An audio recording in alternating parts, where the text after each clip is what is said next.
I was mad. They list how many characters Street Fighter 5? Like 30 maybe? 34. And it listed like 10 characters. If the game was really top heavy, we would know. We would actually know. There would only be like two characters we use or something. It'd be only 2 characters. 2 or 3 at most. 2 or 3 at most. 2 or 3. They like listed fucking like where is it? They listed like Third Strike is what I was trying to say this week. Yuri and Shun. They said 8 characters. 34? It's like 30, right? About 30. Yeah, so it's almost a third of the cast is considered top tier, according to this article. That's fine.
Welcome to episode 4 of the Mix-Up Podcast. I'm your host, Muffin, and because it's episode 4, why not have 4 guests? Joining me tonight, he plays Nine, he plays Margaret, he plays Milia, the anime aficionado himself. He's been hitting Dragon Ball hard and is looking to get into the summit. Look at the screen, is Lord Knight. Hi, what's up? Next up, we got Clay Fighters. We got Teenage Mutant Ninja Turtles. We got Shaq-Fu. Man, this dude's played fighters for DOS. What hasn't he played? It's Zool. Hey, what's up? He's sponsored by Uyu. He's touched all kinds of games. Street Fighter 4, Unio, and most anime fighters. Dragon Ball FighterZ own, KizzieKay. What's going on, everybody? How you guys doing? And we got Toronto's finest, the Sailor Moon specialist, the tech finder and SmackDown artist. It's Unessential. Sailor Moon? How did you get associated with that game? Yo, guys. What's up, yo? Alright, just real quick, what you guys got going on in your lives? Where you guys going? Tournaments, videos, what you guys got planned for the rest of the people, the public? Tell us about it. So I guess I'll start off. So the one event that I know for sure I'm going, guarantee 100%, is CEO. Nice. As turned as like content, that is going to be announced. It's going to be a big announcement coming soon. So if you guys are interested in the big announcement, follow UIU GG Twitter account. Those guys will keep you updated on what's going to happen pretty soon. The immediate sponsor plug. Great. Oh my goodness. It's going to be huge, man. So check that out. Other than that, that's pretty much so far that I'm going to be kind of on right now in terms of like CEO. I'm looking at DreamHack Austin. Combo Breaker is still up in the air. So I would probably have an answer next week if I'm going or not. But I'm excited for CEO for sure. Dude, hell yeah. I loved going to CEO when I went there. Mm-hmm. What about the rest of y'all? What you got going on? Okay, well, next week is Toryuken, so I'm gonna be showing up for that. I'm mentoring in Street Fighter 2 Super Turbo, Sailor Moon, obviously, and maybe like one other like side game. I don't remember. But I'm gonna be excited. I'm psyched for that. So I have lots of time, as I told you before the stream. So I'll probably be entering Evo for the first time this year. Nice. I'm gonna be running Puzzle Fighter. Like I'll be running the tournament if I can make it, as long as I get vacation time off. Yo, fuck yeah. If not, my friend Corey Lehner will missing person will be filling in for as tournament organizer. So there I'll be doing, Puzzle Fighter, the Chrome running, Sailor Moon, obviously. Super Street Fighter 2 Turbo, that's the game I play actually mainly. Sailor Moon I only started in like October, and it was actually Missing Person who showed me that game. Epic game, by the way. You guys should all play it. It is like a requirement. Yeah, sorry for the mistake on the intro, promise. Sorry, no, Sailor Moon's an awesome game. I don't mind being associated with that. What's up, Lord Knight? What you got going? Yeah, I guess I'll go next. Right now, I am in the last voting phases of the Summit of Power. I've been putting my 10,000% behind campaigning for the Summit of Power. I am not going to Combo Breaker, like 99%. I'm thinking about CEO. Of course, Evo is like a usual thing, but the big thing is hopefully I'll be the only unsponsored player to be voted into the Summit of Power, which I think is cool. That's I guess it's my short term right now. Neat, very neat. What about you, Zool? What's going on? Well, I'm currently working on a new Shaq-Fu combo video. Yo, hell yeah. For the release of Shaq-Fu 2 Electric Boogaloo, or whatever it's called. Oh, wait, that game's still under development? That game's actually being released? Yeah, it's coming out. I thought they like ditched that shit. I remember somebody saying that they're making like a Shaq-Fu game, another one. Oh no. And I thought it's just like they just dissolved. No, so they actually went through with it. No, that's sick. Next month, I think on the 5th, that's when it's coming out. Oh my god, really? So I need a release. I have to check that out. Yeah. Shaq-Fu 2. Yeah, let's see. Yeah. And nothing really else. Actually, I have another Clay Fighter video for Genesis. That game's super broken. Probably the most broken Clay Fighter game I've ever played, but you'll see it when it comes out. Yeah, I'm excited for it. Yo. Alright, yo. If everybody's ready to hop into it, I'm about to get into the topics. Everybody ready? Mhm. Yeah. Alright, let's do it. So, first question, right? It's kind of a general one, just to get you guys all warmed up. Anybody can kick off the answering for this one, but what's your favorite part or aspect of fighting games, right? Like, when you think about a fighting game, when you think about something you want to play, when you think about, like, what makes a fighting game work, what's the highest on the tier list? It's gotta have blank, right? What's the best part of a fighting game? For me, it has to have broken shit. Yeah.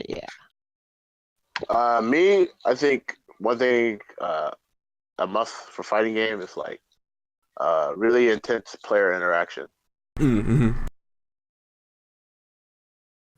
I guess honestly, nothing really matters as long as the character that you pick is fun to play. So it could be really broken or like nothing could happen, but if you like the character, if the characters aren't fun, like the game could be really fair, but who cares? Because it's gonna be boring. Yeah, I like that. Yeah, I would say interesting characters, and the gameplay has to be fun. It doesn't have to be, it could be broken. I don't really mind. Yeah, like balance is overrated. Like, like having like a dominating. It's fun to pick like a dominating player, like character, and just wipe the floor. But it's also fun to be able to to play against like a dominating character, right? Like if you're the underdog and you beat that person, that feels amazing. Right? If somebody's playing a top tier character, you're picking like the shit character, and you manage to kick their ass. So I think balance is overrated. Like obviously competitively and for tournament wise, like people want balance, but just as in like just keep playing. What you guys look for? Fun. Yeah. Yeah. No, balance is overrated. Yeah, I think that also ties into the whole interaction bit, right? Like, you gotta have a focus on, getting people to like, interact with the other character to see what makes them different, what makes your character, like, have its own game plan. I feel like Guilty has a good sense of that, too, where so many different characters are, like, so really super, super unique. I think that comes out in the gameplay for sure. Yeah, I kind of felt like when Kizzie said player interaction, he literally means like the two players interacting in the game. Because there's some games where like there are situations where honestly you just have to watch the other guy do stuff. That kind of sucks. Yeah. I find that people there's too much focus on combos nowadays, right? Like I play like Street Fighter 2, so it's like most of the time the biggest combo you're gonna get is a 3-hit combo. Right? That does 50% of your health. The matches end fast, but like you shouldn't be watching the other guy the whole time. And that goes into everything though. Like some modern games, they are trying to make combos short because there's some games where combos are super long for like no reason. No, I guess there's a reason, but like even stuff like being trapped in blocks on too long or like being too strong. So like once you get hit, you just have to watch yourself die to unseeables over and over, like that kind of stuff. Yeah, exactly. Yeah, and like when you're talking about the big combos and stuff like that, like the reason, like people like seeing the numbers go up, right? Like it's like a clicker game, you know. But like even with BB tag, I played Lychee's CS1. There was like one combo she had that was legit like 13 or 14 game seconds. When the game seconds were pretty slow, like people really don't like that. Yeah, I saw some BM clip recently of a Blaze Blue tag match that had some dude playing Makoto, and it would just be like a super that pops somebody up in the air, and then they cancel that into a different super that then pops somebody up in the air over and over, but they would never finish it. And so they just like do that to somebody for like 7 or 8 reps, and then they finally let them die. Just like the ultimate disrespect. I love that. But like when it comes to the actual game itself, like I totally agree. You know, that's not what I'm looking for. Yeah, it's just a waste of time, right? Like it's a waste of time people learning the combos just to execution wise or just memorization and whatnot. And it's a waste of time when you're playing because it's like just get it over with so we can continue the interaction, right? It's like I can look up a combo video if I want to see a combo video, right? Like I said, it's not about the damage. Like the damage is like you can scale combos with damage, right? Like I said, 3-hit combos can do up to 50% in Street Fighter 2. I don't care about that, right? Like 6 hits, 100%, right? One combo, I'll die. I'm fine with that because the next round starts right away. Right? The 100% combo takes like 3 seconds to execute. Yeah, I'm fine. I'm right back into playing the game. I don't have to watch a freaking combo video, like just sitting there. Yeah, Right. And a lot of that is relative too, right? Because just something real quick to mention, I remember I was showing my friend Tekken for the first time, and I don't think Tekken's got that long of combos, but you know that's because I play it, right? And, you know, and I'm sure you know coming from where you guys are coming from, your games probably don't have too long of combos either. But somebody were to watch that shit and be like, oh my god, he's been comboed forever. I'd be so annoyed. Like somebody actually said that to me about one of the videos I was showing them about Tekken, and they were just like, I would be so upset if I got comboed for like that long, and it was like 5 seconds or something. So it's all relative. It's not bad to have like okay length. Yeah, it's not bad to have okay length. Like a lot of characters, I'm just making something up, but a lot of characters probably have like crouching forward, Hadouken, right, or some that kind of combo. But like, sure, yeah. Being the combo's a little longer, the characters can express themselves a little bit. Like in Guilty Gear, like the combos are not long at all, but like it's so you can see a lot about the character from their moves and stuff because they get to do a lot of stuff. And hit confirming on its own is its own skill too. So I like that too. Yeah. Yeah, I agree with that. Yeah, I don't think it's not about the hit count. I mean, like 5, like I see as normals or specials. There's enough to hit confirm. You can sort of choose what you want to end off with, more for positioning. That's really all you need. So, to go back to the question, the favorite aspect of fighting games is good character interaction, maybe not so much of a focus on combos. But like, Zool, what are you thinking? What do you choose in a fighting game, basically? If the character looks interesting to me and they have some interesting tech, I'm going to talk about Clay Fighter. Ichabod Clay, he could air teleport, and during the teleport he could grab somebody off of the floor. He could throw them, and there's like nothing they could do. The stuff like that is like broken stuff. It's just fun to me. You gotta have some wacky shit. Yeah, wacky shit is. Yeah, no. Like I mentioned that broken shit at the beginning, no, but it's true though. Like broken shit is fun. Like when people try and like when Capcom is balancing or that even that Core A video that was released, it's like I'd rather have buffs over nerfs, but every time people are complaining about something, they nerf it, right? You should be buffing characters. You should have a bunch of like wacky. Everybody should have some like wacky, crazy shit, and that should be able to balance itself out. Like Marvel 2 was an accident. That happened because everybody got the top tier had wacky shit, right? Everybody plays the top tier, but that game is still hella fun. Same thing with Sailor Moon right now, right? Sailor Moon, everybody has broken shit. That game is hella fun. It works itself out for most part, as long as your core game system is like isn't just thrown together from shit. As long as you have your basic gameplay system is workable, most of the time it'll work out, right? People find tech, game balances itself out. Yeah, JoJo's Bizarre Adventure looks really fun to me right now. It's something I want to learn. Oh wow. JoJo's is a fun game. Oh yeah, catch my fucking Iggy in that game any day. Mm-hmm. Oh, you play Iggy? Oh my gosh, I want to learn Iggy. Dude, it's dope. I just poke all day with Ponaroff. Iggy and Whole Horse. Whole Horse is who you play to make people not want to play that game with you ever, though. Oh. like, that's just, I'm gonna chill back here. I dare you to touch me. Oh man. Yeah, that sounds impressive. Putting coke in corner store bodegas, in the back room playing Sega, Street Fighter 2, I'm inviting you, get your writing crew, and they dopest rhymes, I get up in that ass every time, lyrically I'm untouchable, uncrushable, getting mad blunted in a 600 Benz, ask your friends who's the illest, licking shots, niggas screaming Biggie Smalls tried to kill us, it don't stop, watch the hit nigga, it don't stop, watch the hit nigga, Junior Mafia, representing Bucktown, Mac 11's cock back, niggas better duck down, face down, you know the routine, the cream, earrings, you know the drama, Biggie. And we're back. And the next topic, right?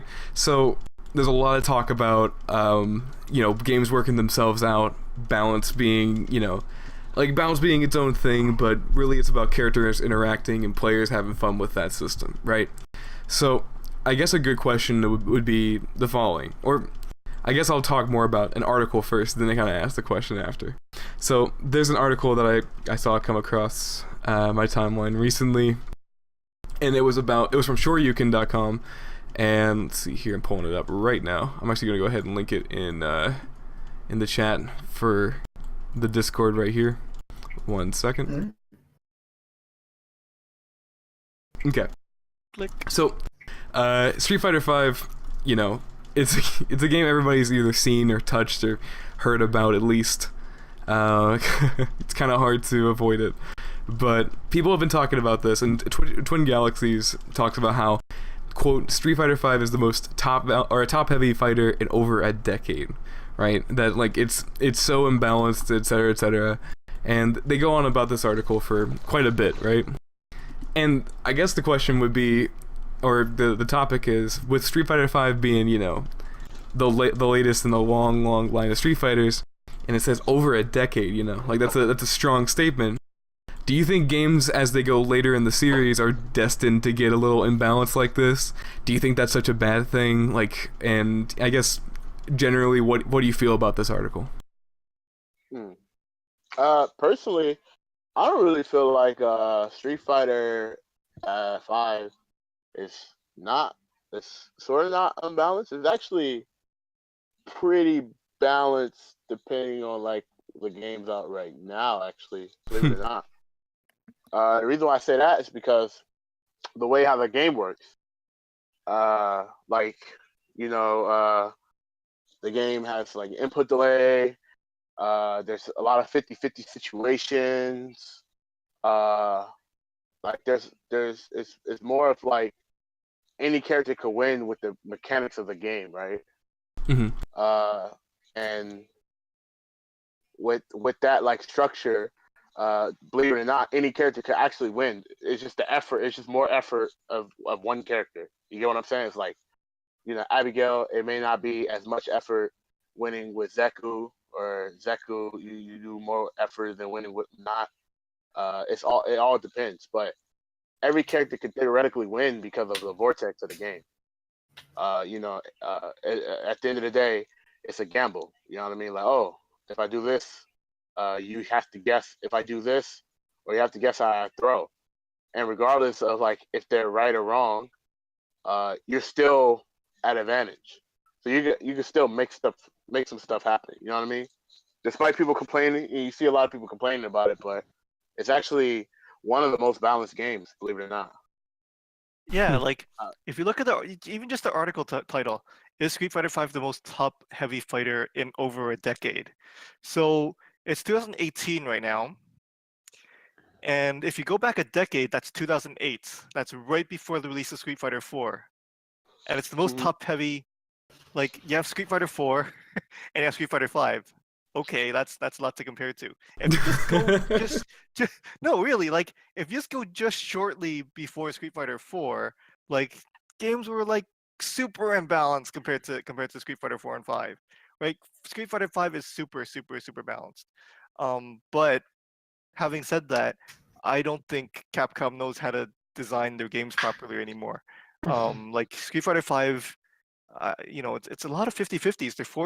They're forcing people in for 50-50s, and it's like you're just coin flipping, right? Like you can balance, but the balance shouldn't be like consistency and balance. It's like you shouldn't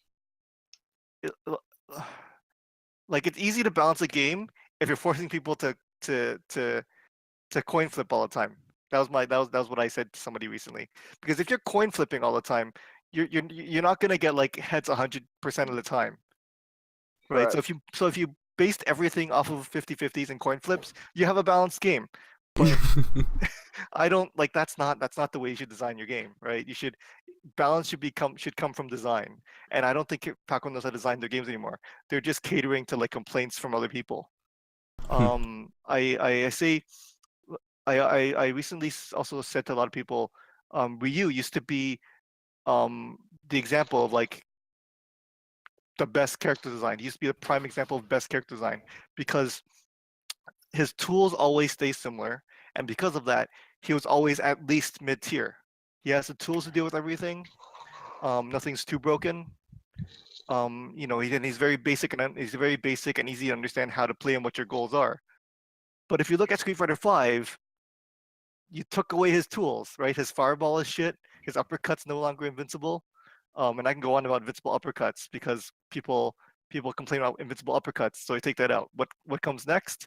Throw loops, right? Like invincible DPs are there to take away throw loops, and that's why they're there. You're basically just saying that like all of his shit's just getting chopped down, right? Yeah, no, just because people are complaining. It's because they don't know how to design their own game, and they're listening to other people who know less about how to design games, and they're catering to those people.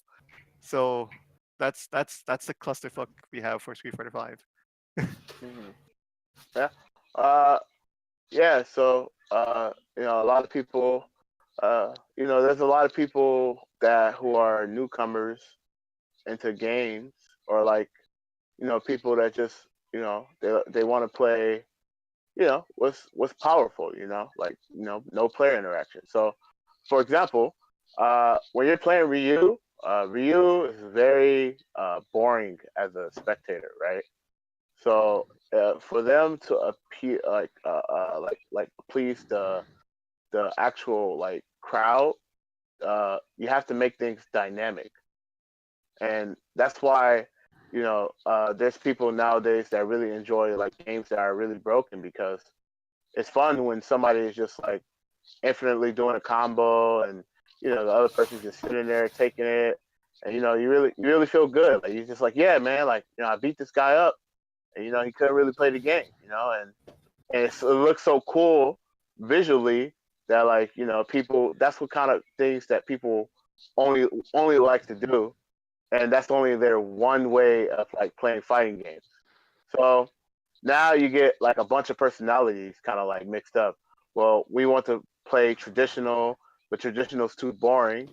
People just want to play Rushdown and like, Vortex, and Vortex is very it's a popular design now because offense is so easy nowadays because the information is out there. So you look at a video and you just copy and paste, and it's just like, well, now I'm doing what this guy is doing, and it's just working out. You know what I mean? So Yeah, and there's a lot of skill of defense. Like everybody's focused on offense, but defense is a lot of skill. But nobody sees what good defense is. well, And nobody wants to play. No one wants to play good defense. That's the thing. Nobody playing defense is boring.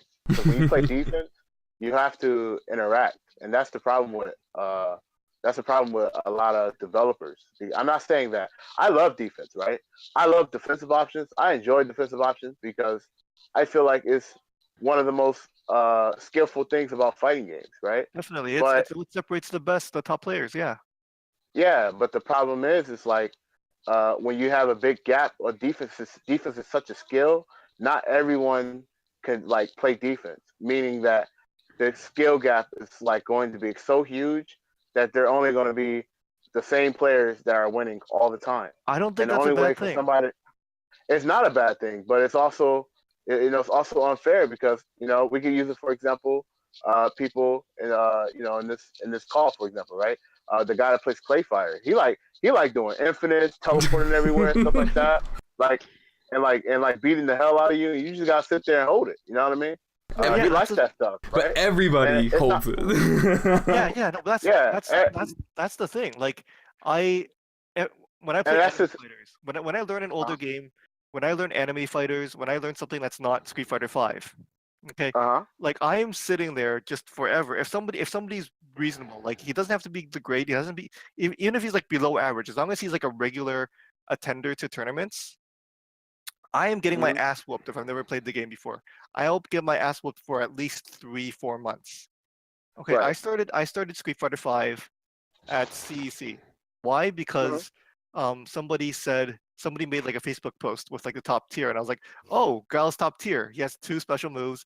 Not too many of his tools has changed, unlike Ryu, right? So, Right. I'll try Guile, right? Yeah. And in other games, like I said, even if I choose the top tier character, I will still get my ass whooped for months at least before getting like a win. Street Fighter Five. So I played 3 weeklies. I just played my third weekly on Street Fighter Five just last week, and I won a match against the regular.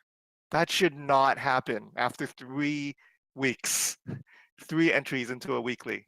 That should not I happen. I agree with you.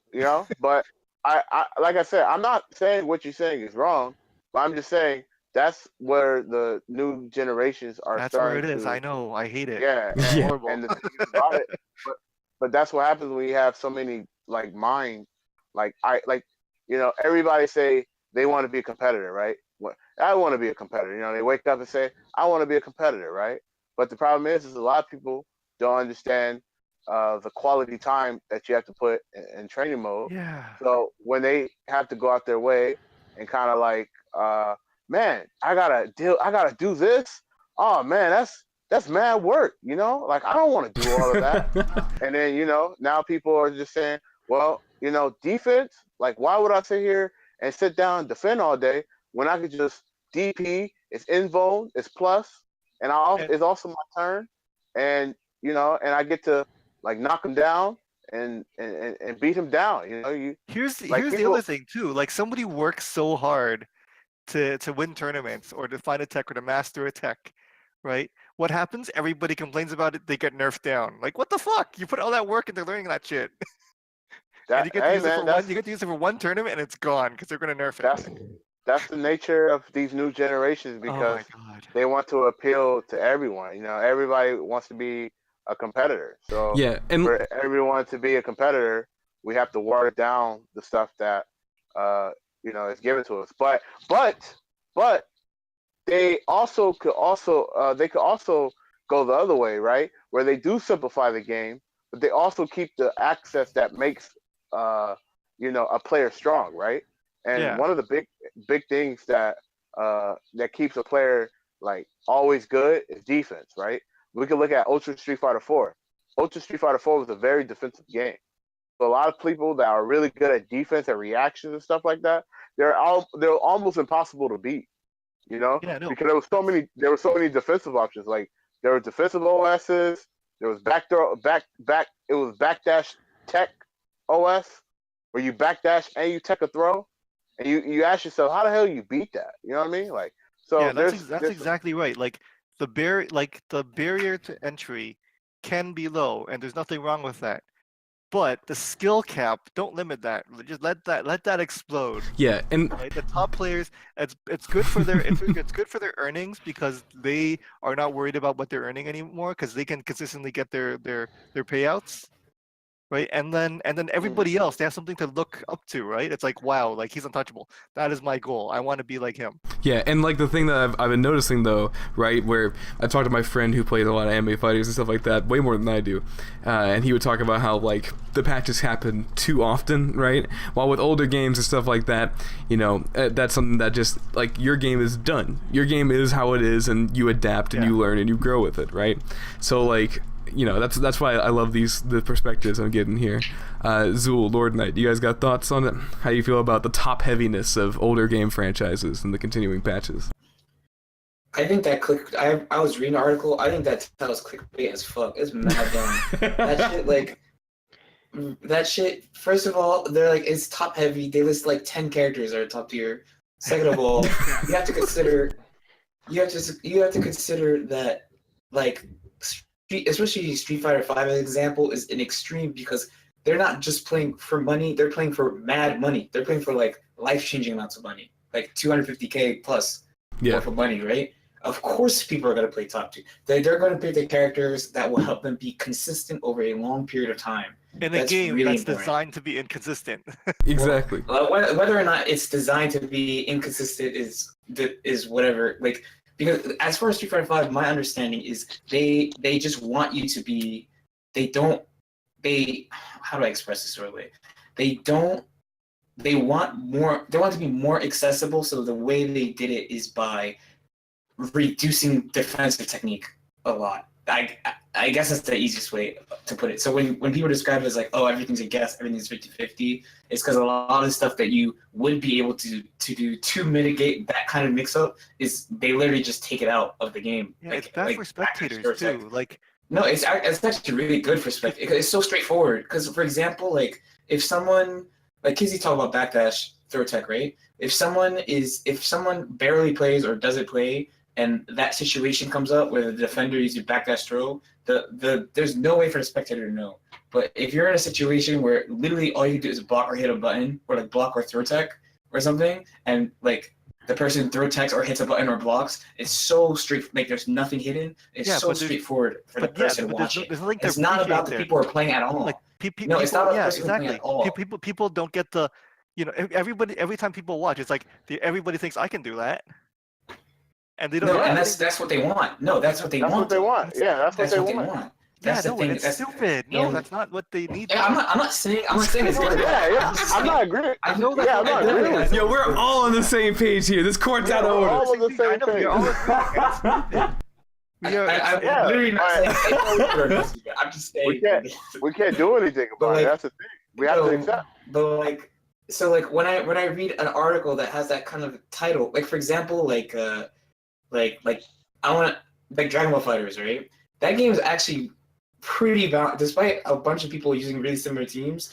And I think Street Fighter is. I don't know enough about Street Fighter 5, but I get a lot of the impression that a lot of modern games right now are because everyone's gonna play top tier no matter what anyway in tournaments, right? Yeah. But I feel like more recently, a lot of games have the issue where the best characters are too good, not the worst characters are shit. Like the worst characters are aight, but then they just can't hang with the best guys. But they're okay. They're not shitty. Also, the best characters are really easy. And since the game is so watered down, sometimes it depends. That's not fair. Well, I'm saying the modern it games depends on the game. No, I'm saying in the modern games right now. Yeah, even still, I think it depends a little bit. But when they say top heavy, every tournament result, like I went to a regional tournament, I guess like a week or two ago, and in Dragon Ball, I played Kid Buu Cell Android 16, and the guy plays Kid Buu Cell Vegeta, right? Like that's just gonna happen. We're playing for money. Like that's mad dumb. Why that's mad clickbait. That article gotta be super tight. Also, I'm sorry about the article getting y'all tight. I was just the only reason I brought this article up was because I saw it being retweeted from a few people. I will have it in the description so everybody else can take a look at it if they want to and listen into this. Also, Zool was trying his hardest to say something earlier, but we were busy shouting. I just find it interesting how there's people who play a bunch of top tier characters, and there's always somebody who sticks with like a lower tier, and some people don't know how to fight them, and they. That's the weapon. Yeah, that's what I enjoy about like tournaments. It truly is. No, Street Fighter 5 isn't top heavy at all. Like Third Strike, Chun. Yeah, Third Strike. Done. Third Strike exists. They said that shit. That I was like, yo, are you serious? Like, come on, dog. Word. And that's so whack. But yeah, like low tiers are great because that's the lack of knowledge is there. Top heaviness isn't that bad because you see those characters 100 times, and that's always gonna happen in any games. What y'all are saying, and that article got to be tight too. That's why I put it up here. No. I can hold my ground. I'm not good at Third Strike, right? But I can hold my ground better against a top tier than like some idiot picks like Sean just to troll me, and I have no idea what to do. It's like, what the fuck? You about to get slid on with Sean? Like standing roundhouse, just kicks, just beats everything. Like, what the fuck?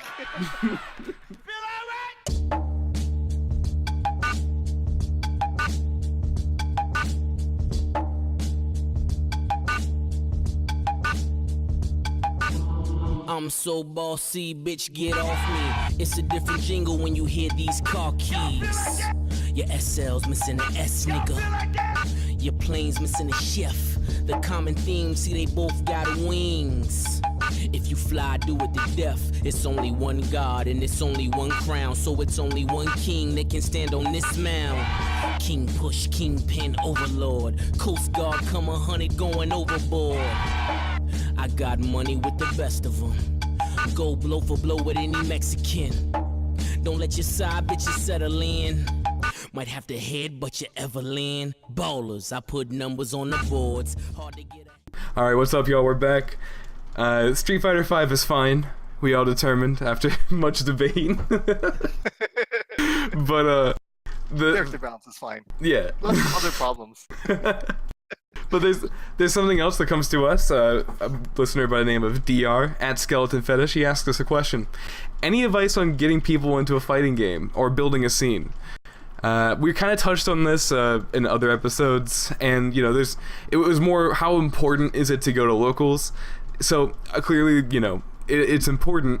But what are the steps you take? Like, how do you go from getting somebody to go out of their house to a local and tell them to try this game that they might not even, play a whole lot, What's the steps? Well, first of all, it's explaining to him and see if he's interested in playing the game. If he's really, he's like, oh man, this game sounds cool, I want to try it out. And I feel like you bring him in, you ask, a couple of questions like, what kind of character you like? Do you think this is cool and stuff like that? And I think afterwards, you get through that phase, you let him feel out, the buttons and stuff in the game. So it could come natural to him. And he'd be like, oh, yeah, I like this game. You can do this, do that. It's cool. And then, that will make him, since he's so engaged into the game, it'll make him want to try it again over and over and over again. It's a slow process, but once you get the hang of everything, you got yourself a new local member, Are you sure he's not asking about getting people to play like a niche game? It could be, yeah, talk about that. Talk about it. Yeah, well, Sailor Moon was dead, basically, right? So was Street Fighter 2. Yeah. Right after Street Fighter 4 came out, Street Fighter 2 just died. But I mean, to be honest, all you have to do for the most part is just stay visible. Just keep playing your game, stay visible. All you need is 2 people to start a game. That's pretty much how Sailor Moon blew up here in Toronto, right? Corey showed me the game. I loved it. I just kept playing it with him and getting other people like, this game is amazing. Just try it. And if you stay visible, people will come try it.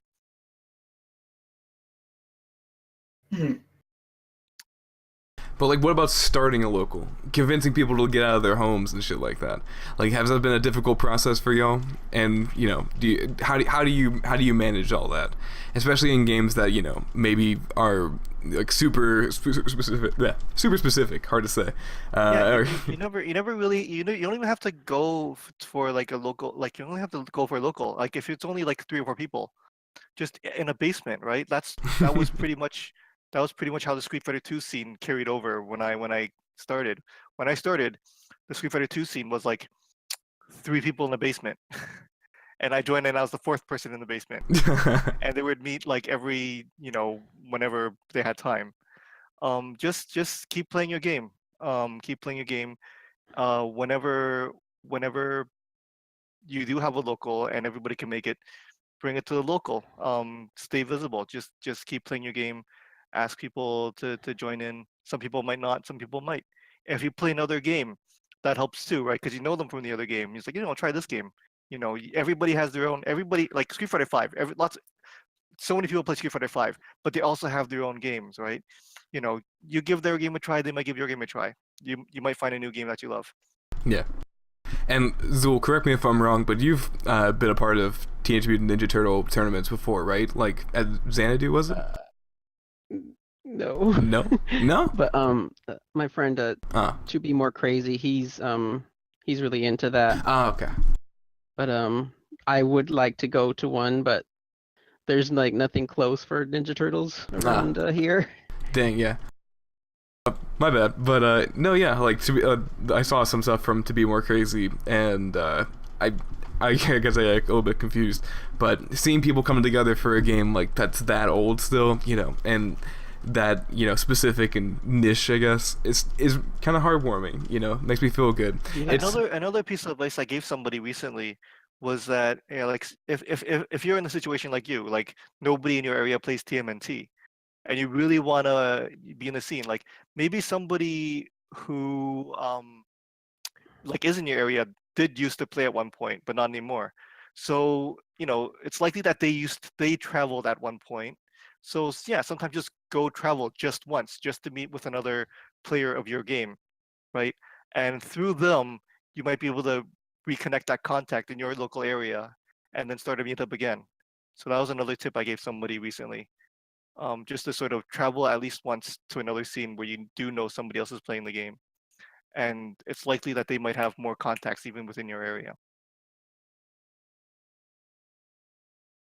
I also feel like having like online tournaments for people who can't travel be good, and just show it on stream to get people hyped about it. Anything to stay visible. Make tutorials. Yeah. Combo videos even. Like I made a whole page about Clay Fighter Tournament Edition. It talks about like stuff you could do, like the shadow throw, which is the throwing while air teleporting, and I don't know if anybody's actually gonna play Clay Fighter, but it just I have the information out there if anybody wants to. Yeah, you got the tools to start your own kind of thing. Yeah, and I'm gonna link that. Don't worry. Don't be afraid to have failed events either. Like just run a tournament. If nobody shows up, if like 3 people show up, make it a round robin instead of a double elimination. Just don't be afraid of like having small come outs, because every scene starts small, and you just gotta go for it. And I find that a lot of the times, like people are trying to rebuild the scene, they just sort of give up without even trying, right? Just gotta give it a shot. Yeah, you just gotta go for it. Yeah, Lord Knight, any tips on locals? I'm probably a really bad person to ask, 'cause I don't have a I personally go pretty far to play offline. To get to anywhere in my area, I have to drive like an hour. Ooh. So, like my immediate area is not like. There's probably like people who play, but if there are a bunch of people who play that I don't know about, then they're definitely not high level if they're not playing with me. So I said that weird, but you know what I mean. Like they're not like serious about it. The main thing is, I guess I could say, is the important thing is you can't force anyone. They need to have like the motivation. on their own. Yeah. I think that's pretty important because if they don't have the motivation, then they won't want to, leave their place to go play. They can just play at home. Yeah. You gotta have the tools, you gotta have the knowledge, and you most importantly have to have the will to play, right? Pretty much. Alright, I think we could squeeze another one in before we go to break. Real quick question. Outside of fighting games, what do you guys like to play the most? I enjoy playing Dissidia. Dissidia? That's the Final Fantasy joint, right? Yeah, Skylight. Isn't that a fighting game? No, I don't think so. It's not? No, it's an arena. It's an arena game. Arena, okay. Okay. In the mid 2000s, Yeah, I like started getting 3 vs 3. Wait, was 3 versus 3. Yeah. Yeah. Yeah. What about the rest of y'all? What are you guys playing outside of fighting games? I'm just curious. In the middle of the 2000s, I started getting dizzy from like first person, third person shooters. So I can't play modern games anymore, unless they're like indie or 2D games or fighting games. So I just play mostly retro games. Before I started Street Fighter 2, I was really into Puzzle Fighter.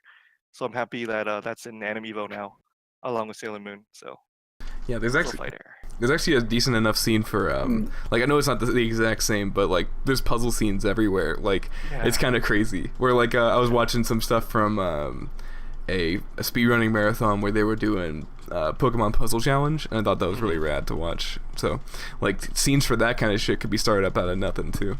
Yeah. Yeah. Definitely. But That's actually how I got into the speedrunning scene. It's just the Puzzle Fighter scene overlapped with speedrunning, so I started doing that shit too. word. Nice. Yeah, I used to run Tony Hawk games a lot. But Oh, sick. yeah. What about you, Lord Knight and Zool? What have you guys been playing? Outside of fighting games. I like Tetris Attack. Word. Oh, Tetris Attack. Hype. Yeah, it's so good. See, everybody it's loves fun. puzzle games. Uh, Everybody loves puzzle games. yeah. I really like Fire Emblem. That's the main franchise I play. That's like my favorite franchise. So if a new game comes out, I just quit everything and play Fire Emblem. Opportunity be knocking. You gotta let a motherfucker in. I kiss my mother on the cheek, tell her that I love her. You ain't gotta worry about a thing, I got it covered. Why you think I'm out here acting crazy? Why you think I'm out here acting crazy? Why you think I'm out here acting crazy? Ma, you know I'm still your little baby. All my life I was a fuck up, now I pull the truck up. Same bitch stuck up, now she wanna suck us. See me hanging out the window screaming what? No more tough luck, a different cloth is what I'm cut from. Baby, oh my lord, the cops chasing Bronson. We're back. Let's see here. We just talked about how locals are only a thing if you can get people the will, the tools, the knowledge, and all that. And Fire Emblem's pretty good, as are puzzle games and Dissidia. But we're gonna talk a little bit about another topic that has an article attached to it. But this one I think is kind of inspirational. It's a little bit like we can all learn something from this. I hope. Like, I don't know. I want to learn something from this personally. So, Mena RD, right? He's a Street Fighter 5 player. And recently he went to Texas Showdown. I'm going to go ahead and link the article real quick. Is this about Kala, like... Oh, no. No, it's about the whole... Oh, I got muted on my end because it started playing.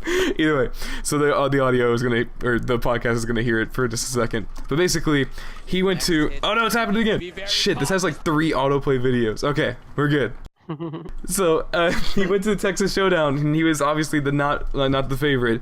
Everybody roots local. That's how it is in sports. That's how it is in esports. That's how it is in fighting games. You got your hometown boy, right? Anyways, he won Texas Showdown. He waved the Dominican flag, and he was happy that he got to silence the crowd. But this article talks about how after the fact, he thanked the crowd for booing him, basically. And he didn't do it in like a sarcastic or like a I proved you wrong way. He's genuinely happy about, you know, a crowd being against him, powering him up, you know, taking a negativity and really building off of it, right? So I guess the question would be like, have you ever been on the receiving end of that? Have you ever been on the negative end of a crowd, you know, being against you? Or more accurately, has a negativity ever, you know, made you want to do something better to the point where you literally win a tournament? Or what's the best moment where that, you know, exemplifies itself, where negativity is used as fuel? Yeah, I mean, that happened to me not too long ago.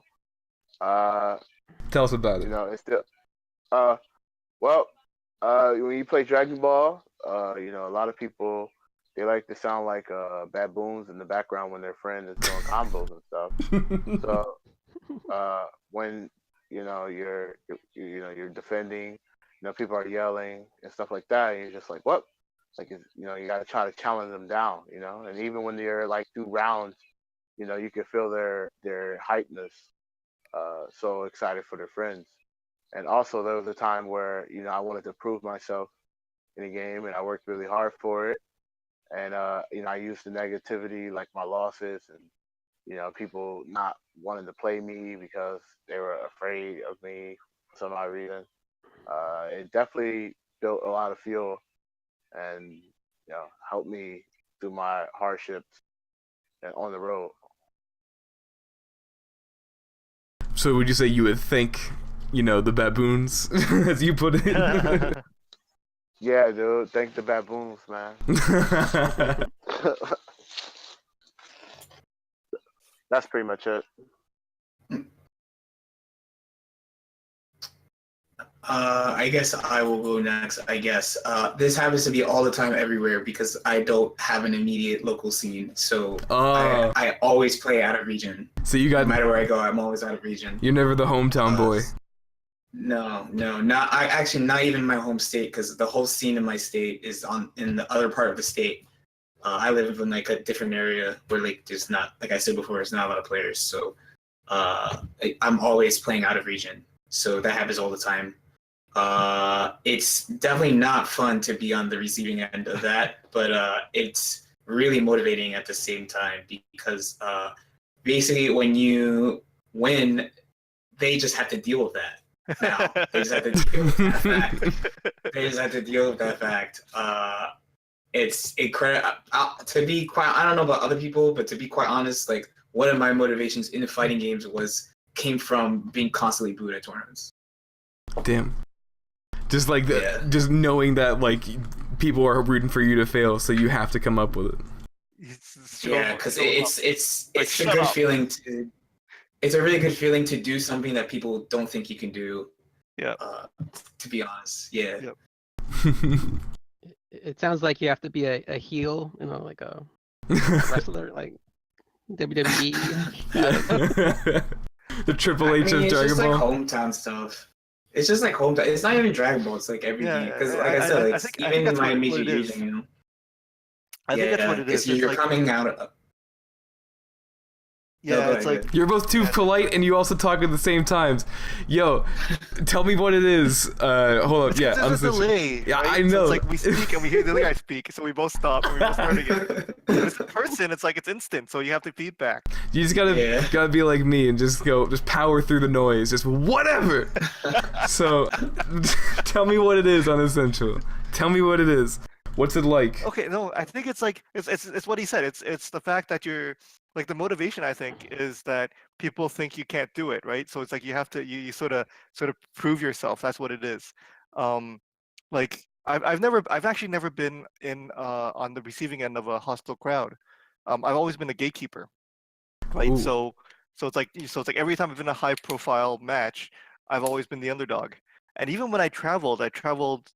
I'm going to Evo this year, but the only place I've traveled to before is like local Canada, so it's like another small town, and the other place was Philadelphia, and in Philly, like those guys hate their top players. So even though so even though I'm an outsider, they're still cheering for me.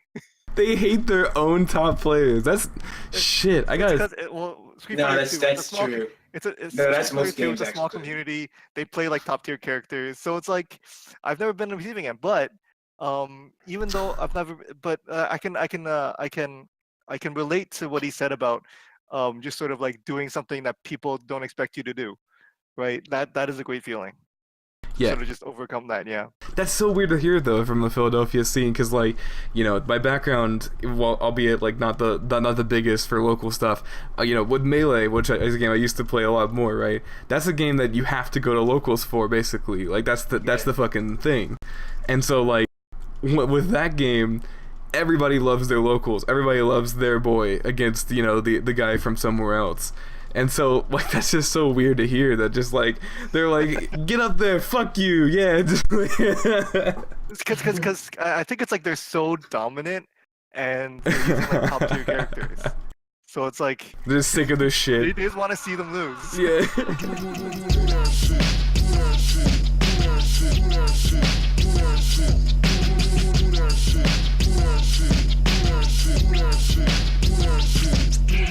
Every couple summers, me and a couple hunters like to row in from the Isle of Astonishing Motherfuckers. Hey, machines cleaner than 3 Marines' mother's rooms. Came in peace, believing with keys to your VW. Needle nose pliers and a Paragon level design. These are the weapons of bedeviling times. At the medicine chest, temper like a townie. Come untethered to a busker with a 20-minute down Easter Alexa cover. I didn't start the fire, but I plan to dance around it naked with peggings, leggings, and pan flutes. Shampoo, hairspray, hustler friends. Eat shit, die like it's just for men. Most illness, toast the mutineer of the year. I'm a bum. My motherfucking beard has a beard. Hot stepper, leopard with measurements all wrong. I'm a beast. My motherfucking dog got a dog. All right, everybody, we're back. Philadelphia might be a weird place, but you know what? Proving yourself in a place where people are thinking that you can't do anything right, you know, playing the heel, if you will, is a satisfying part of fighting games that I think we all agree with and enjoy. So I guess we're gonna bring it back to something else. Let's see here. Let me pull this up.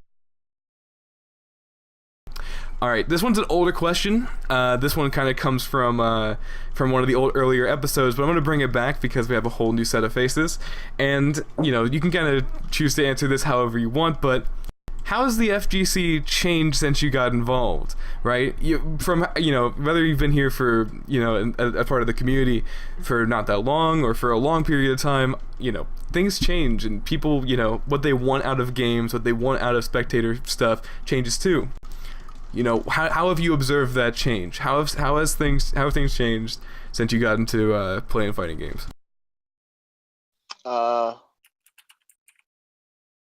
Well, it became more. A lot of people are now kind of complaining a lot more than usual. That's a hot answer. Yeah. So. I guess it's more political now. Political more than fighting games. What do you mean? Well, it's just like, well, I don't like Shit. I don't like this character. Nerf this character. What are your thoughts of nerfing this character? Yeah, I want this character too. For those at home, he had to mute for a second because his dogs were going crazy. But I know that feeling all too well.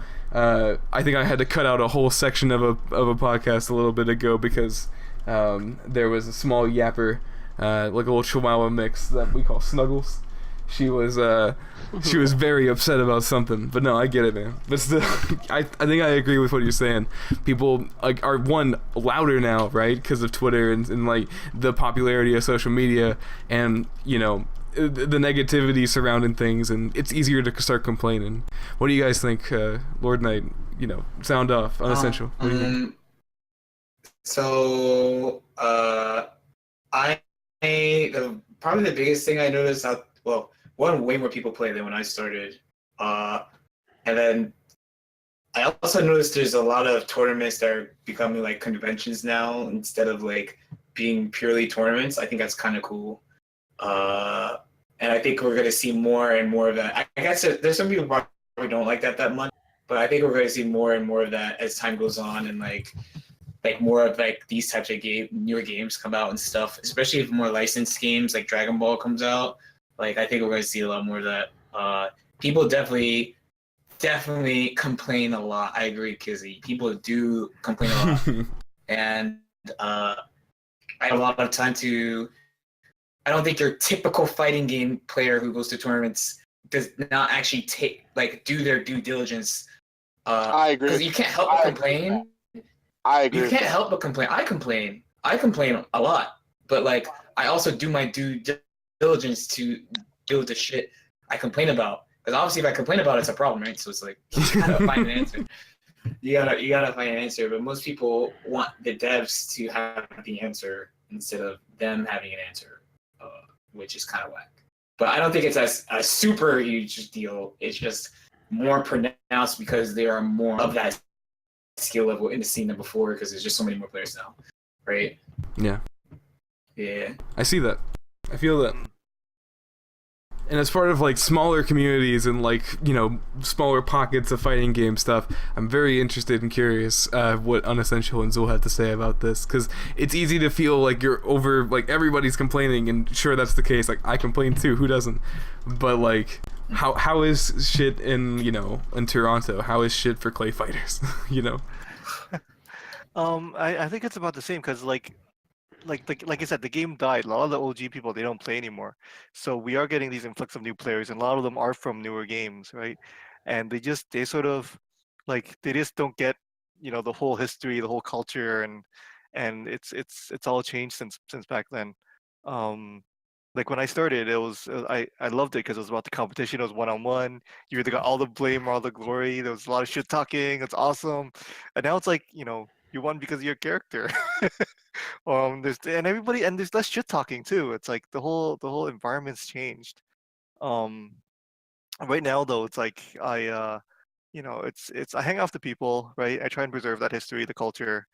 Um, trying to try to bring that like arcade feeling back instead of just, you know, consoles and online play and, you know, pitching to developers to nerf characters and shit. You know, just like play the game.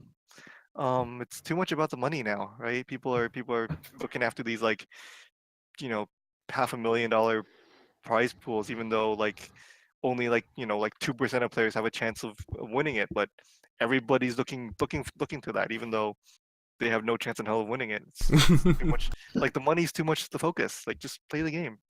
Like most of you guys are not even going to come close to that piece of that prize.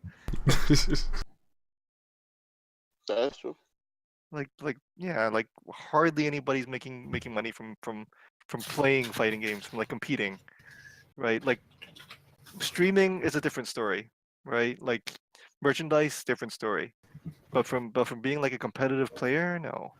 Like all the top players, they all have full-time jobs because it's not a living. It's not like the other esports where it's like millions and millions of dollars, right?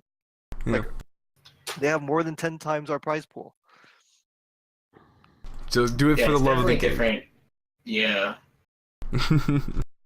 It's definitely different in other games. I guess like these days now there are actually people who, I mean, if this is definitely off topic, but like if we're talking about that, like the money stuff, like there are definitely. I'm like Mike Ross. Except I didn't rage quit the community. Yeah. There are definitely. Well, I guess I don't know. You can't make a living off tournaments. I guess that's the best way of saying it. You can't make a living off. I think it's the same in esports too. They don't make their living off tournaments technically. You know, so it's weird that, so like with your point, because I kind of agree with you. It's like it's weird that people are like aiming for that where it's so unreliable in that way. Yeah. Yep, I agree. I think streaming is the way to go. You know, you gotta balance that life. If you're going for that life, it's gotta be like balanced. Like you gotta stream. Yeah, and it's hard, right? Yeah.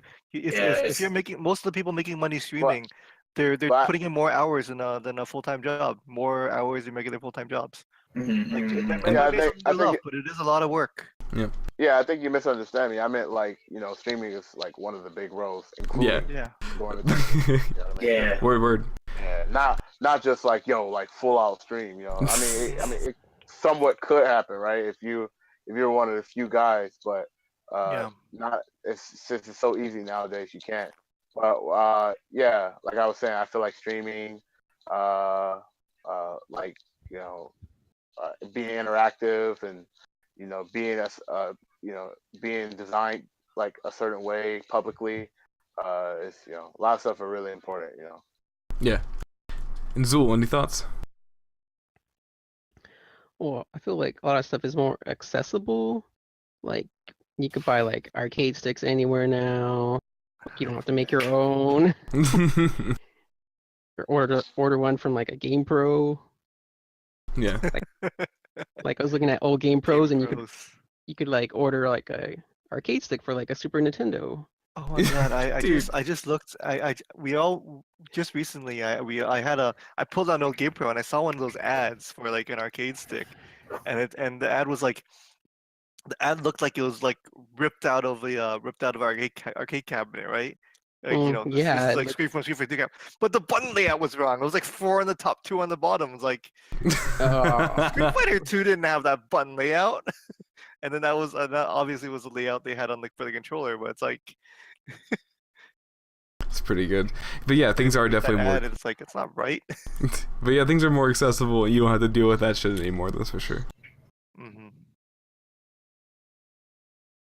All right. And I mean, like, pad players, like people say like, should I want to switch to a stick? No, you don't have to switch to a stick. Just play whatever you're comfortable in. So many of the top players play on pads now. Yeah. Right. Even in Street Fighter 2, that game was designed for arcade sticks, and lots of things are easier on an arcade stick. But I always give an example, like Snake Eyes. Like he started HDR. Yeah. He plays on a pad. He kicks ass on a pad. Right. He can play on a stick as well, but it's not what he's comfortable with. He's comfortable on a pad. Play what you're comfortable with. Everybody's comfortable with what they're used to, right? Like people say like, I want to switch to a stick to be better. No, you don't have to do that. You really don't. Like the only reason why I got a stick, or why most at least Street Fighter 2 players, most reason why we play on a stick is because we learnt on a stick, right? Yeah. We learned on. You got the cabs there, yeah. Or people gave us a stick. That was what we started learning on. So it's like if people gave us a stick, we don't want to borrow a stick all the time, so we have to buy our own. But if you started learning on a pad, and you've gotten really good on a pad, you don't want to unlearn that to learn how to play on a stick. Yeah, and that's a whole other thing by itself. But in a big way, like it does tie into what Zool was saying. It's more accessible, and like, so that's a summarization from what I've been getting. People complain more, but shit's easier to access, and more and more people are coming in, and I guess that's a good thing in general, right? Yeah. Yeah, it's just trying to make sure it's easier to rebuild the community now with such people, because of the vast amount of people, more people are going to see your game and be like, oh, that's a game I want to try. That's a game that looks interesting. Yeah. So even going back to before, the guy asking, how do you build a community? It's so much easier now than it was back then. Yeah. You really, just number one thing is just stay visible. Stay visible. That's all it is. And it's easier to do that nowadays. I agree. Yo, check it. Well, if you living in the world today, you be hearing the slang that the Wu-Tang say. Nigga, that front, we don't have them. So we blast them, alright, well okay. Well, if you like the way you sound, then clap, man. And if the woman love it too, then raise your hands. But only raise your hands if you're sure. Punk nigga shatter like a glass jaw. Break it.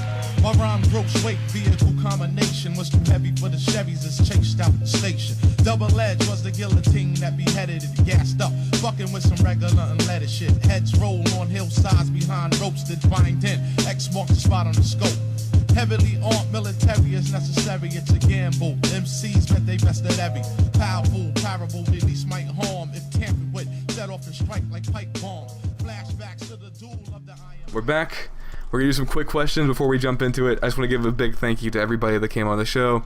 KizzieKay, Lord Knight, Unessential, Zool. Thank you guys all so much for coming out. Really appreciate y'all. Thank you so much. No problem, dude. No problem. Yeah, no problem. You're welcome. And Applause. Insert fake applause. yeah, I'll do it. Fucking dare me. No. But the 3 questions, and then the last question at the end of every podcast, I'll go ahead and ask it. So first thing that comes to mind for each of these, no timer, but pretend there's one. All right, here we go. What goes into choosing a character for you? What's the number one thing? Your character chooses you. Ooh, that's too real.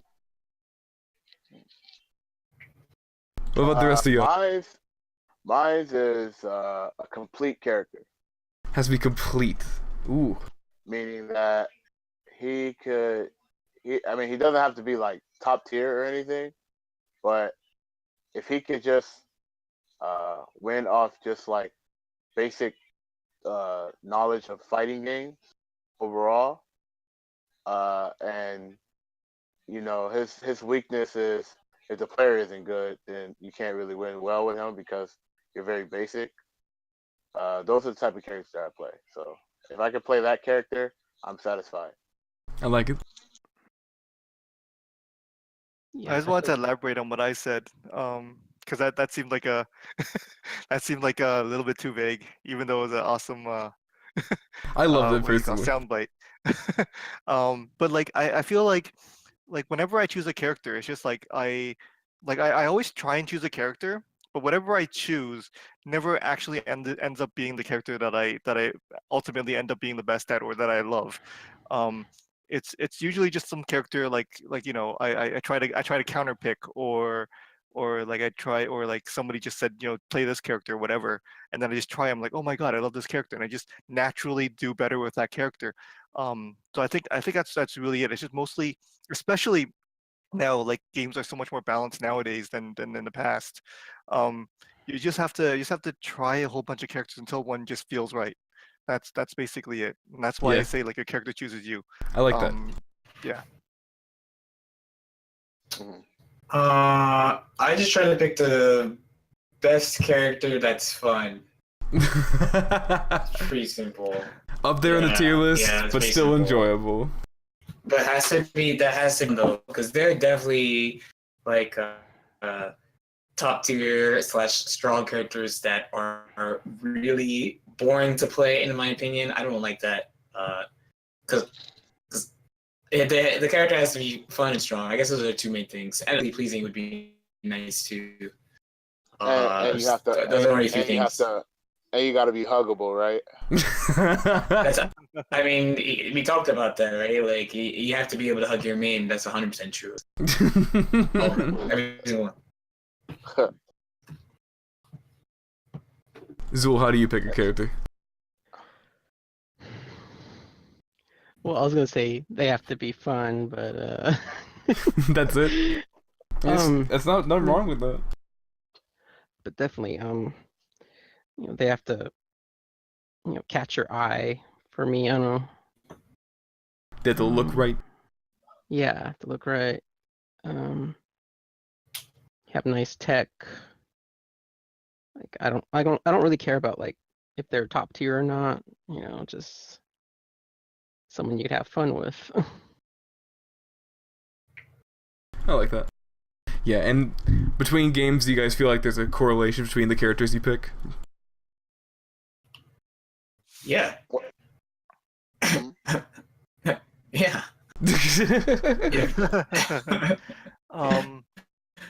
I think I think I try to pick somebody like similar, but like I said, I think after I try all the characters, I usually end up finding somebody that plays completely differently in every game. It's just some characters just feel right, some characters don't. It's just, I guess it's like something maybe do with like the frame data, maybe how they keep up pressure. I don't know. Sorry if that question sounded dumb, by the way. I was mostly saying that, like, just some people come with like they have a certain kind of character they like to play at every game, like they look the same or whatever. That was all. But yeah, just for me. Like, Oh I yeah, can't there are play those grapplers. people too. that's kind of me. I just like picking the biggest, dumbest looking character and just going for it. It's let me okay. No, I stay away from the big dumb characters because those are grapplers. Dude, I love cannot play Hugo. grapplers. Yes, I like Hugo. Dude, I love Hugo. I love fucking Victor, Gigas. Fucking, I play Honda. Like whatever. Just let's do it. Okay. Next question. You wouldn't like playing me. Oh, and like I've always said, like I got this itch recently that I want to go back and play Plus R and just learn Potemkin because I hate myself, but I don't know. No, I heard he's fun in Plus R. Still, all right. Next question.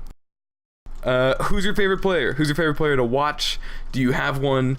Who's sets in or do you enjoy the most? Who's your favorite player? I like to watch my boys. Your boy? My boys. Or your boys? Yeah, I have a bunch. I have mad S's in the Y, dude. So your friends are your favorite kit players. That's good. I appreciate that. My favorite player is Washiga Emilia. Ooh, yeah. He is a maestro in fighting games. It's really fun to watch him play.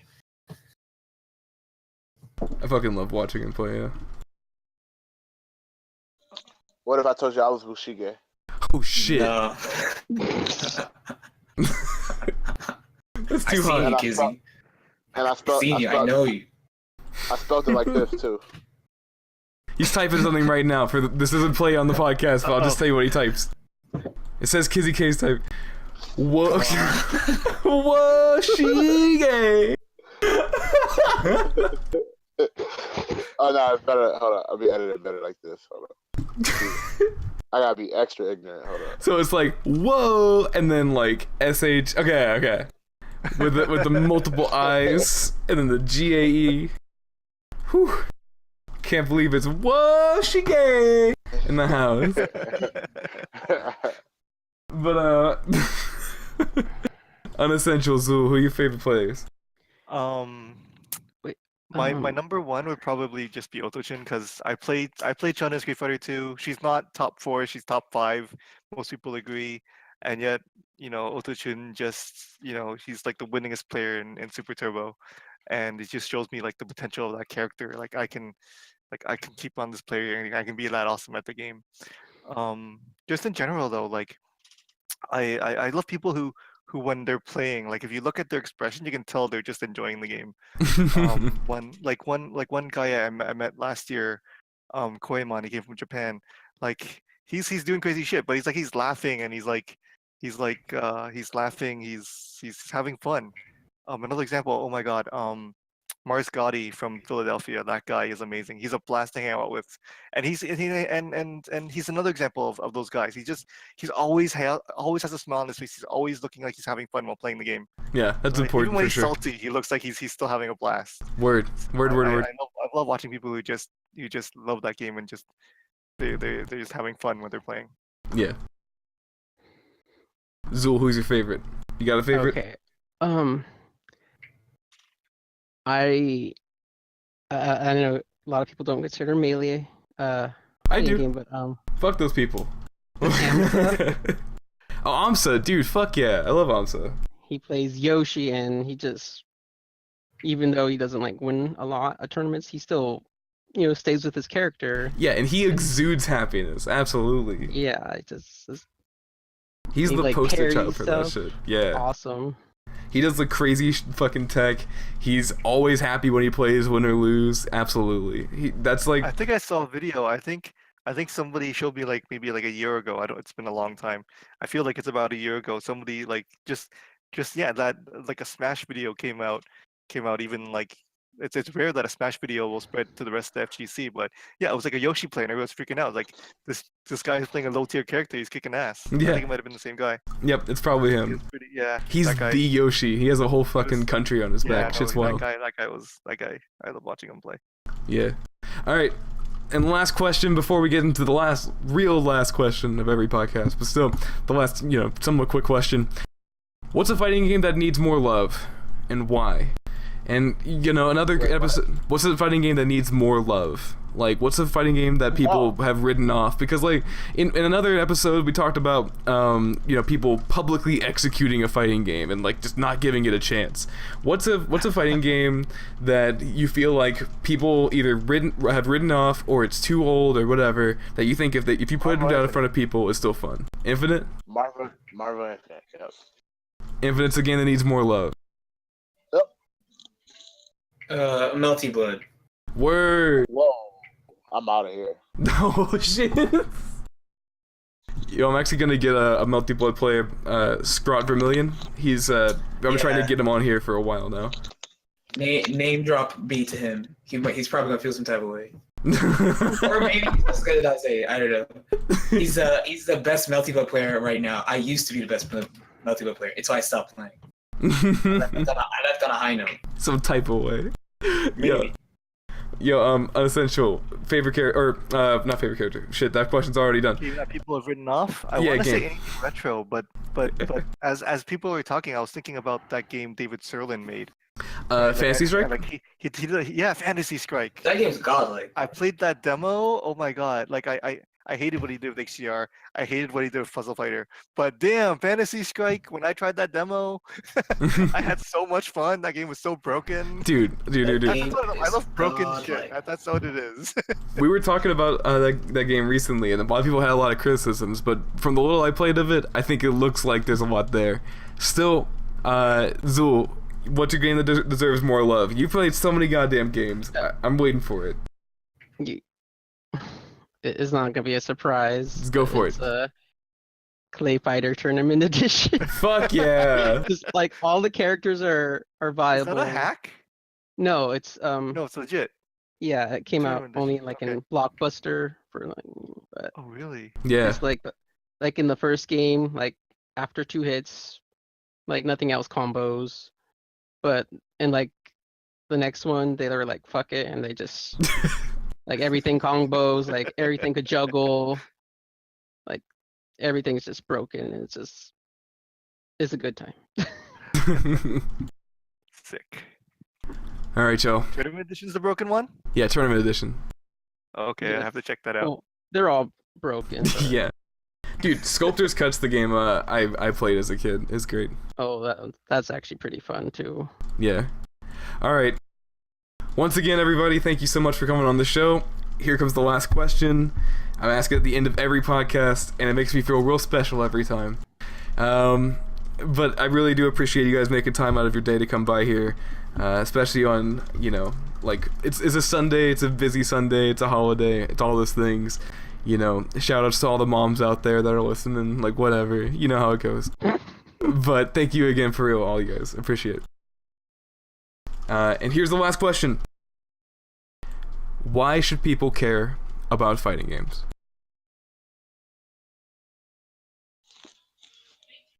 Yeah, that's a good ass question. Yeah. Okay. I guess I will go first then. We'll just go down the list, left to right, Lord Knight. Okay. Go ahead. I think there are a couple of reasons. One, if you have played video games for your whole life and you haven't entered a fighting game tournament, you will learn a lot about yourself as a person because you've never been in a position where you had to put something on the line and a position where you have to accept total victory or loss. Because when you win in a fighting game, you win, and when you lose, you lose. Like that's it. Also, it's a good exercise in critical thinking. A lot of games sort of. I mean, if you look at other esports, a lot of other esports is like you just. I'm not gonna say mindlessly grind, but it's a lot of grinding. But and this is also not discounting those games. But if you only play fighting games, you will not actually get very good at them. You'll just be okay. For those reasons, I think it's pretty important. like it's a good genre. Why should people care about fighting games, Kizzy? That's kind of how I feel. So I think he kind of stole everything I was thinking. So, Anime players. No. so I think it's important to. I think what's really important about fighting games, and I feel like you said, I feel like you get to find yourself a little bit. You also get to see like what kind of like flaws you have, and you also, I feel like when you're playing fighting games and you get good at it, there has to be a point in time in your career playing fighting games where you have to accept, you have to change. And I feel like if you could change what kind of thing that you're doing, like a bad habit, and you start changing the way you approach the game, I feel like you could use that as like real life. And you could like change your approach on like certain things, and maybe some of the hard things that you were having a hard time in life would become easier. You get what I'm saying? Yeah. Say, for example, you didn't have any patience, right? You're like, oh man, I'm so impatient. You know what? F this, F that, F everything, right? And like you play against like a character like Zangief, right, in Street Fighter 4, and you're like you're a Fei Long player, and like for you to like beat that character, you have to have patience like patience, and you have to be like a rock. You know what I'm saying? So that takes a lot of like mental strength. It also takes a lot of like what's the word I'm looking at? A lot of discipline. Yeah. Amazing discipline. So if you could do that at a game, I promise you that would carry on in like life. So say for example you're dealing with like a situation and you're just like you're not like as antsy anymore, you're not panicky, you're extremely disciplined, you're humble, you take a deep breath, and you just like I'm just gonna like work with what I have, the best of it. And that's what I think why fighting games are so important, is because you have to eventually come to a conclusion with yourself whether if you're going to change or not. Yeah, I love that. Zool, why should people care about fighting games? Well, I feel like it brings people together. Like young, old, different races, doesn't really matter as long as you have like the love for like the game. You get together, make new friends, maybe make like best friends, stuff like that. It's a joining force. I love that. Yes. Yeah, man. Unessential. Why should people care about fighting games? I think the fighting game, just the environments and the culture, it's so unique. The fighting game scene so unique compared to other gaming scenes. Because we have the arcade history, we have the arcade culture. It's a disappearing scene, right? Like a lot of games now, it's they started with the consoles or PC gaming. Arcade had such a low barrier to entry, right? You just pop in a quarter, you line up and you pop in a quarter, you quarter up at the arcade, if anybody remembers that. And because of that, we have like the most diverse like gaming communities out there, and we're also one of the communities with so much focus on face-to-face interaction, right? Like other gaming communities, they can do a lot of the things online.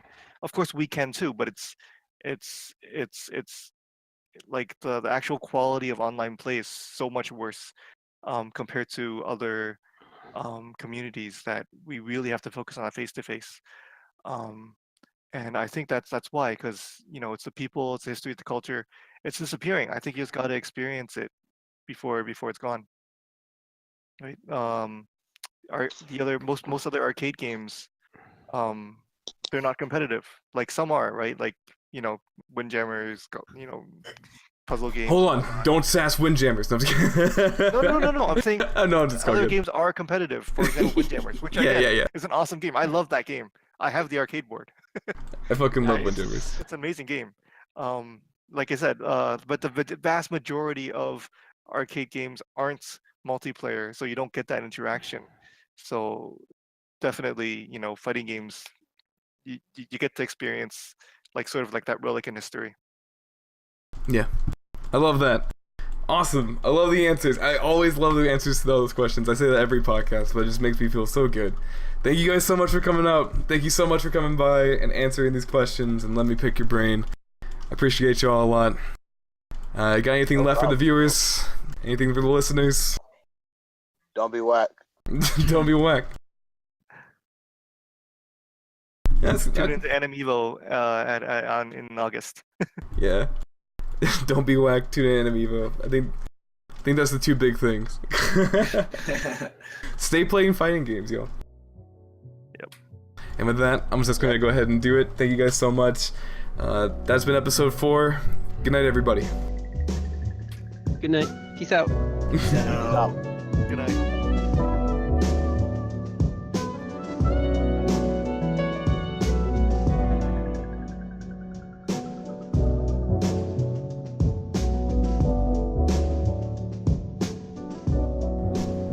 Thanks for checking out the mix-up. Also, while this was being edited, big shout out to Lord Knight. Congrats on getting into the summit. To ask a question to the panel, send it to @mixup_podcast or to mixup.pod@gmail.com. And if you want to help us out, go to Ko-fi or coffee.com/themixup. Links wherever you found this, or on our Twitter. SoundCloud Pro is $15 a month, and it helps keep us up and running. Thanks again, and I really hope you enjoyed this episode. And feel free to enjoy this jam by Uyama Hiroto, one of my favorite artists. See you next time.